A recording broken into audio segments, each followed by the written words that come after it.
TF, 라디오 CM, 선거 홍보 영상, 기업 홍보 및 기록 영화를 전문으로 기획, 촬영하여 제작하는 산여울 기획은 1등 제품을 2등 가격으로 공급합니다. 산여울 기획은 1980년부터 쭉 호남 영상예술과 같이 하고 있습니다. 산여울 기획. 칼발테 교회 교의학 1-1권을 우리는 읽고 있습니다. 지금 섹션 11 아들 하나님의 부분에 와 있습니다. 먼저 우리 박순경 교수님께서 번역한 글을 한번 읽겠습니다. 한 분 하나님이 성서에 의하면 화해자로서, 즉 그에 대한 우리의 적대성 한 가운데서 주로서 스스로를 계시한다. 그는 그러한 자로서 우리에게로 온 아들 혹은 우리에게 말해진 바 하나님의 말씀이니, 왜냐하면 그는 선행적으로 자기 자신 안에서 아버지 하나님의 아들로서 혹은 말씀으로서 있기 때문이다. 이것이 섹션 11의 태제 문장입니다. 섹션 10은 아버지 하나님, 섹션 11은 아들 하나님, 섹션 12는 영에 대해서 말하면서 이제 칼발테 교회 교의학 1-1권을 끝내게 됩니다. 지금 이제 우리는 이제 거의 뒷부분까지 와 있는 것입니다. 그래서 1-1권을 끝내면 다시 1-2권으로 계속 진행할 수 있겠습니다. 우리는 이제 칼발테 교회 교의학을 이제 꾸준히 읽어가고 있습니다. 그래서 여러분들도 기독교 서회에서 번역한 칼발테 교회 교의학을 구입하셔서 함께 읽어가면서 검토해 간다면 좀 더 좋은 이해를 갖겠다, 이러한 바람이 있습니다. 그래서 박순경 교수가 번역한 태제 문장을 여러분들이 들으셨을 때 이해를 하셨나요? 제가 이것을 많이 읽을 때는 이해가 잘 되지 않았습니다. 그런데 이렇게 단순하게 들음에서 이해가 온다는 것은 쉽지 않을 것입니다. 그래도 우리는 계속 이러한 훈련은 이해 훈련이거든요. 그래서 믿는 훈련과 이해 훈련이 있는데 우리는 지금 학문 훈련, 이해 훈련을 하고 있습니다. 그래서 이 이해 훈련은 우리 인간됨에 대한 매우 중요한 자세예요. 그래서 좋은 이해를 갖도록 하는 것이 좋은 인간을 만드는데 중요한 요건이라고 생각을 합니다. 그래서 저는 칼발트를 오류의 한 거점으로 세워서 이해하는 방안을 우리는 추구하고 있습니다. 그래서 반대로 저는 칼빈을 좋은 이해의 표본으로 삼고 공부를 하고 있고요. 이 칼발트는 나쁜 이해의 표본으로 공부를 하고 있는 그런 학생입니다. 그래서 그것이 오류가 있다 이렇게 생각할 수 있고, 중립적인 가치에서 해야 한다, 이제 이러한 주장을 하시는 분들도 많이 있죠. 그러나 이제 저는 그렇게 하면 이해가 명확하지 않으니까 정리하고 난 다음에 나중에 내가 칼발트 틀렸다고 공부를 했는데 칼발트가 옳구나 이렇게 하면 되고요. 내가 칼빈을 옳다고 인정했는데 나중에 보니 칼빈이 틀렸구나 이렇게 하면 되지 않겠습니까? 우리는 그러한 과정을 이제 도상신학이라 하거든요. 그래서 이제 칼발트가 말하는 개념입니다. 도상신학이라는 개념을 칼발트가 해서 우리가 길 위에서 신학하고 있다, 길 위에서 학문하고 있다, 이러한 훈련은 인식훈련입니다. 그래서 우리는 그 인식훈련 과정이 있기 때문에 쉽게 딱 분리해서 칼발트의 개념이 제시가 오류가 있다 이렇게 이해하고 이 본문을 본다면 좀 더 빠르게 이해할 수 있는 그런 훈련 기제를 말씀을 드리는 것입니다. 중립적인 가치에서 보면은 이 말은 절대로 이해할 수 없어요. 그러나 이제 틀렸다고 한 가치에서 이 말씀 보면, 이 글을 보면 어떻게 했어요? 틀렸구나 이렇게 이해하면 되겠죠. 그래서 무엇이 틀렸을까 한번 검토를 해본다면 즐겁게 책을 읽을 수 있겠고요. 여러분이 이것이 옳다고 읽었다면 그 옳은 가치가 무엇인지 말하면 이것은 이제 인식훈련의 한 과정에 들어와 있는 것이죠. 중립적인 가치로 읽었다면 옳기도 하고 틀리기도 하고 나하고 무슨 관계가 있겠습니까? 관계성이 형성되지 않아요. 그렇기 때문에 학문은 할 수 없습니다. 그래서 학문도 이런 면에서는 상당히 좀 정치적인 면이 있을 수 있습니다. 그래도 이제 학문은 순수한 것은 적에 대한 적개심이 없고 적을 해칠 때 절대 비인격적으로 해친 것이 없고 적이 틀렸다고 해서 절대로 어떠한 해하려는 의도가 없는 것이 이 순수 학문의 굉장히 멋있는 것입니다. 근데 제가 한 번도 말씀드렸는데 옛날 우리 그 조상들도 두 학파에서 싸울 때 이 학파의 수장이 병들었을 때 이 학파의 수장이 약을 보내줬는데 독약을 보내줬어요. 근데 이 수장이 그 독약을 드셨다는 거예요. 그래서 그 수장이 나은 겁니다. 그래서 이 학파의 수장이 그 적대적이지만 인간적인 것에서 생명을 존중하는 것에 있어서는 이 학문은 모두가 다 동의하기 때문에 절대로 생명을 해치려는 의도가 없어요. 그렇기 때문에 학문은 내가 저걸 싫어한다 이거 말하는 것을 주저할 필요가 없습니다. 왜냐하면 싫어해서 내가 해치려거나 뭐 음해하려거나 이러한 의도가 전혀 없거든요. 그런데 이제 정치인들은 싫어한다 말하면 안 되죠. 그래서 정치인과 학문하는 사람의 약간 차이가 있습니다. 그래서 칼발트 신학을 거부한다 이렇게 말할 때 여러분들이 오해가 없으시길 바랍니다. 공부하기 위한 하나의 표지를 삼는 거예요. 그래서 그것을 쭉 훈련하면서 그 이해를 밝히면 그 이해가 정당한지 정당하지 않는지 또 이제 상호간에 토론을 할 수 있는 이제 기제가 나오는 것이죠. 그러나 좋을지 나쁠지 모른다 이렇게 하면 어떻게 토론을 하겠습니까? 토론을 할 수 없는 것이죠. 그래서 일단 저는 이제 그러한 스탠스로서 칼발트의 신학을 공부하고 있고 지금까지 유지하고 있습니다.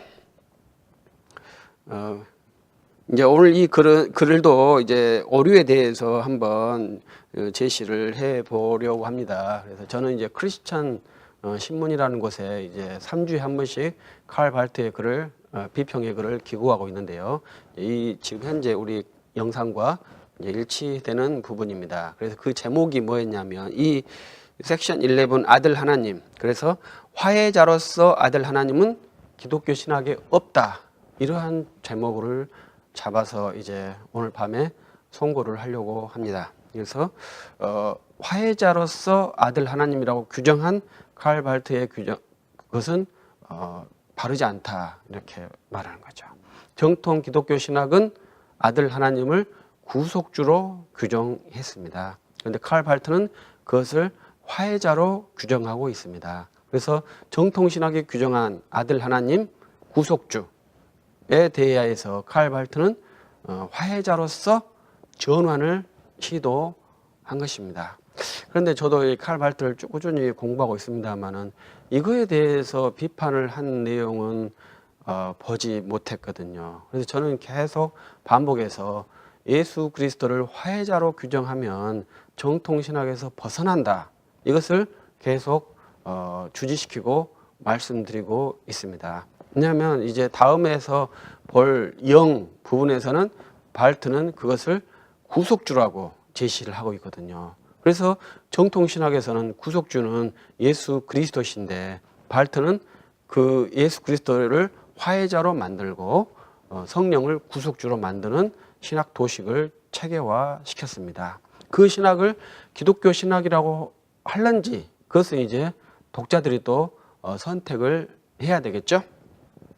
근데 발트는 그 화해자에 대한 개념이 성경에 있다고 제시하고 있습니다.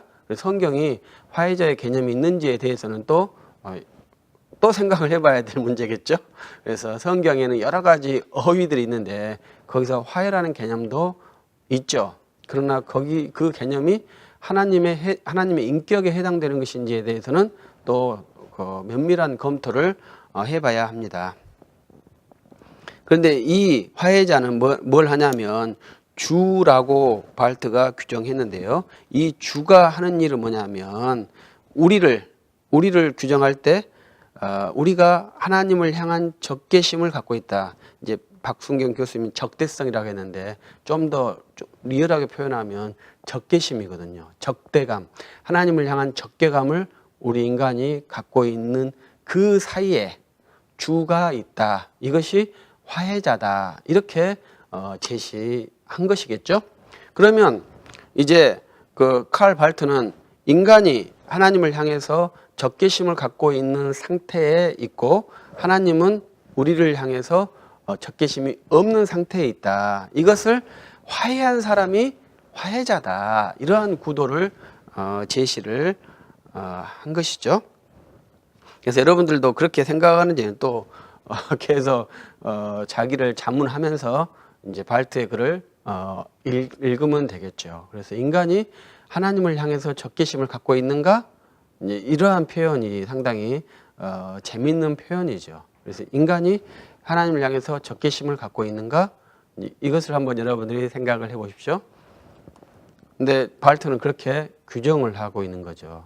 발트는 자기 규정이 있습니다. 그래서 그 규정에서 논리를 펼쳐나갈 때는 굉장히 세밀한 논리 전개를 펼쳐나갑니다. 그래서 굉장히 발트의 글은 정교하거든요. 근데 문제는 뭐냐면 발트는 자기 전제가 있어요. 이 전제를 밝히지 않아요. 어떻게 보면 밝힐 수 없겠죠. 그것은 우리는 전제를 밝힐 수 없는, 전제를 증명할 수 없는 그러한 인간이거든요. 그래서 우리가 창세기 1장 1절 창조주께서 하나님 이 세상을 창조하셨다. 이것은 우리의 믿음이지 지식이 아니거든요. 그러면 그 전제를 증명할 수 있느냐? 증명할 수 없는 거예요. 그렇기 때문에 우리 모든 인간은 이 전제는 증명할 수 없습니다. 그래서 이 자기 전제를 밝혀야 하거든요.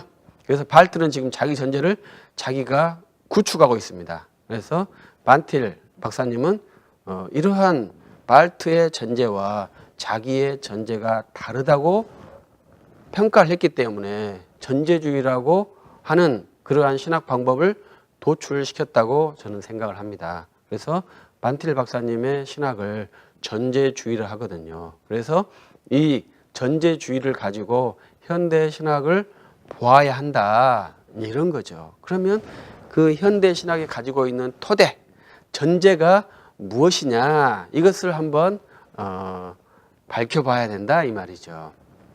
그러면 여기에서 발트가 가지고 있는 전제는 인간은 하나님을 향해서 적개심을 갖고 있다. 이렇게 제시를 한 것이죠. 뒷부분에 가서는 이제 하나님은 인간을 향해서 적개심이 없다. 이렇게 또 표현을 합니다. 그러나 어떤 것이 전제냐 이거죠. 근데 여러분의 전제는 무엇이겠습니까? 기독교의 전제는 하나님께서 인간을 창조하셨다. 이게 기본 전제인데요. 칼 발트는 인간은 하나님을 향해서 적개심을 갖고 있다. 이렇게 전제를 세웠다 이 말이죠. 그것이 순서가 이렇게 똑같은 것 같습니다만, 똑같은 내용인 것 같습니다만, 이 순서 배열에 따라서 완전히 180도로 다른 내용이 나오게끔 되어 있어요. 이런 것이 이제 전제주의의 하나의 전형입니다. 그래서 우리가 논리 훈련을 할 때는 그 첫 번째 넣는 단어가 매우 중요합니다. 그래서 그러한 훈련들을 이제 하는 것이 저의 신학 훈련 중에 하나죠. 그래서 좋은 말을 마구마구 꽂아 놓으면 좋은 말이 아니고 반드시 질서 있게 꽂아 놓아야 합당한 말의 체계가 되는 거예요. 그래서 그 훈련들을 계속 해보는 거죠. 칼 발트를 훈련할 때는 반드시 그 논리적인 체계가 없다면 발트의 글을 이해할 수 없어요. 그리고 발트의 사상에 동의할 수밖에 없어요. 그러나 자기 논리가 정확하다면 자기 논리 체계에서 발트 신학을 수용하든지 발트 신학을 거부하든지 이것을 결정하게 되겠죠. 저는 인간이 하나님을 향해서 적개심을 갖고 있다. 이렇게 하는 표현보다 우리 성경적인 표현으로는 인간은 하나님을 반역하고 거역하고 있다. 이러한 표현을 써야 한다고 생각을 합니다. 그리고 이제 발트는 다시 이제 그러한 가운데 주가 있다고 하는 것이죠. 그래서 발트는 삼중성을 계속 말하는 사람인데 여기서 이제 아버지도 주, 여기서 화해자도 주 이러한 역할을 말합니다. 그래서 이 주는 나중에 뒤에서 또 말하겠습니다만은 나사렛 예수인데 그 창조주와 이 화해자의 엄격한 분리를 주장을 해요. 그것이 이제 나중에 또 안에서 공부할 때 또 말할 부분입니다. 그래서 이 아들이 누구냐 했을 때 그러한 주가 아들 그리고 하나님의 말씀이라고 제시를 하고 있습니다. 그래서 이 그 아들 아버지와 아들 관계. 그런데 제가 10번에서 보면은 이제 여기서 아들이 나오거든요. 아들이 나오는데 특이하게 이제 제가 그걸 문득 생각이 나서 그러는데 이것을 보면 복수를 쓴 것 같더라고요. 아들들의 하나님.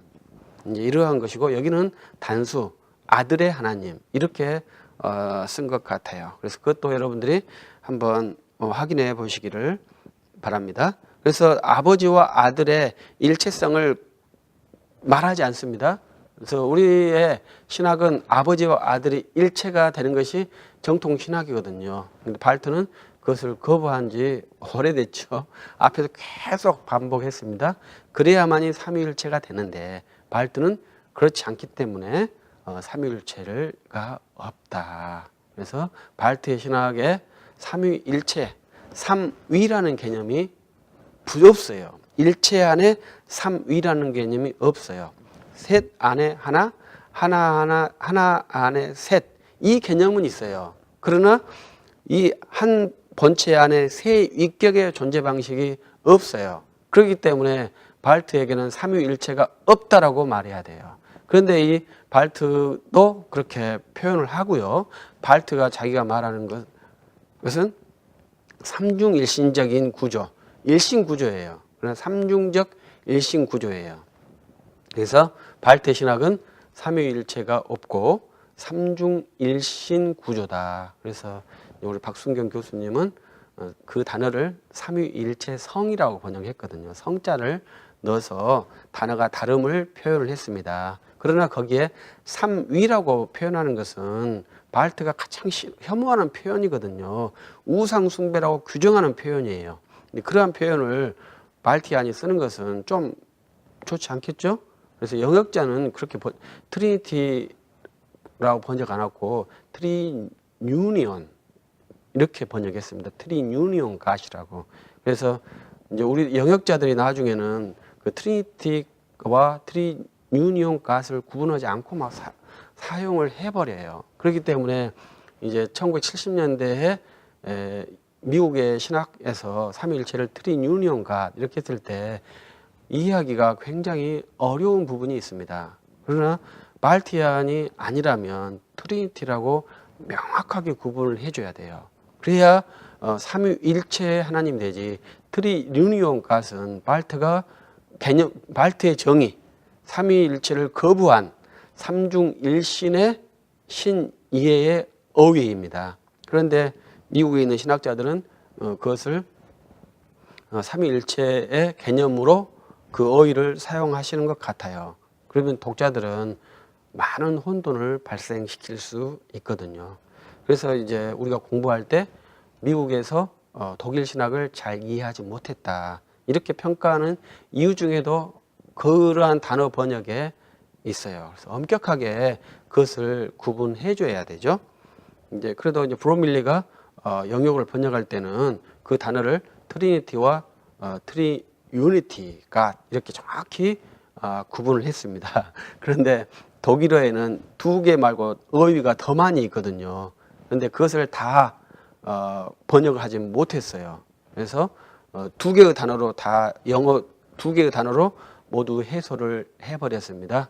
우리 한국은 이제 박순경 교수님은 삼위일체 성이라고 번역했고 어떤 분은 삼위일체라고도 번역을 해버렸어요. 그렇기 때문에 이해가 좀 더 복잡합니다.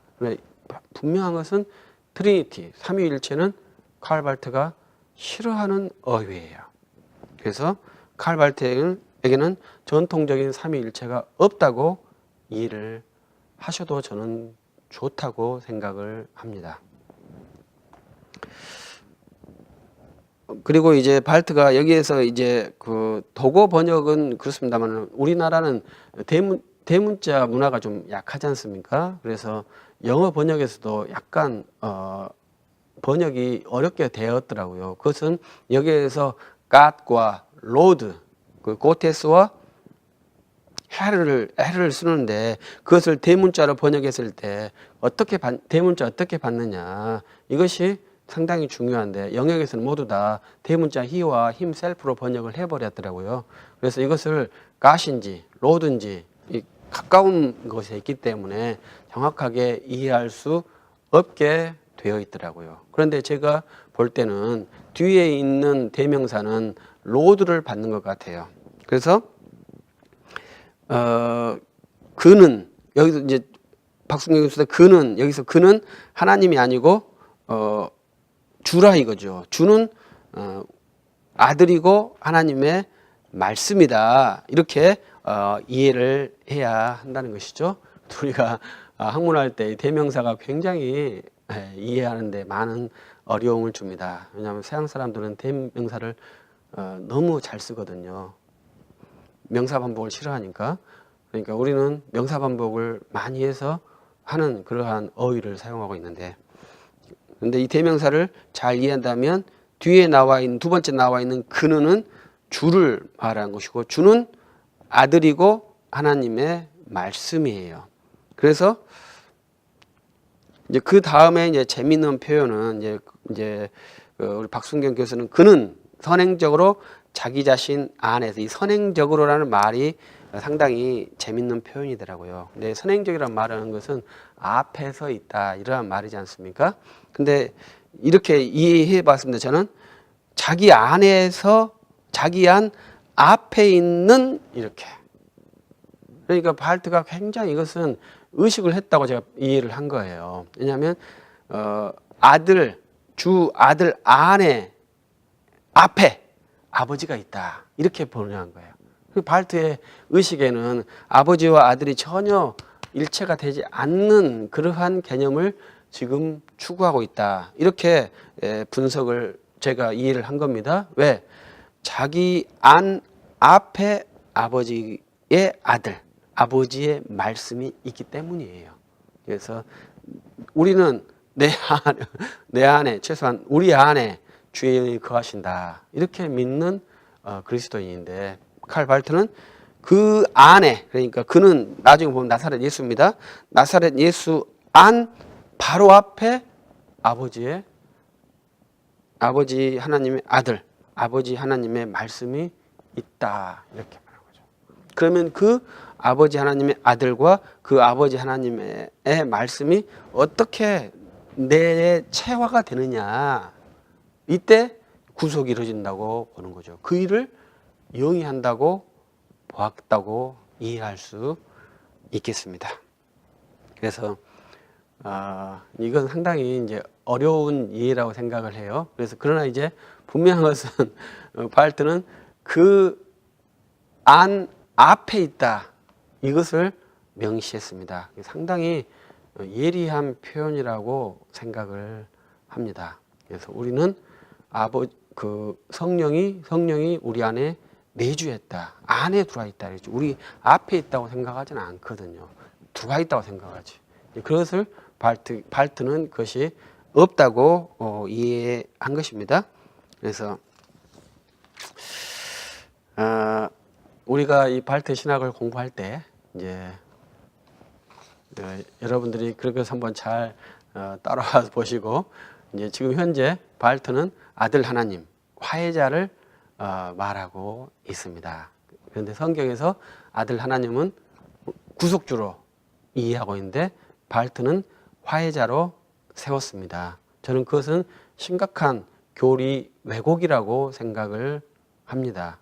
그것은 발트에게 삼위일체가 없기 때문에 충분히 가능한 것입니다. 그것을 여러분들이 한번 이해해 보시고 여러분의 구속주가 누군지 고백해 본다면 발트의 신학, 아들을 화해자로 주장하는 것에 대해서 금방 거부할 수 있을 것입니다. 나의 구속주는 예수 그리스도라고 믿는 사람은 예수를 화해자라고 말하는 신학을 인정하지 않아야 할 것입니다. 그런데 발트는 아들을 화해자로 규정하고 있습니다. 그래서 여러분들 다시 한번 깊이 생각하시면서 이해를 훈련하면서 바른 이해, 풍성한 이해를 갖기를 바랍니다. 감사합니다.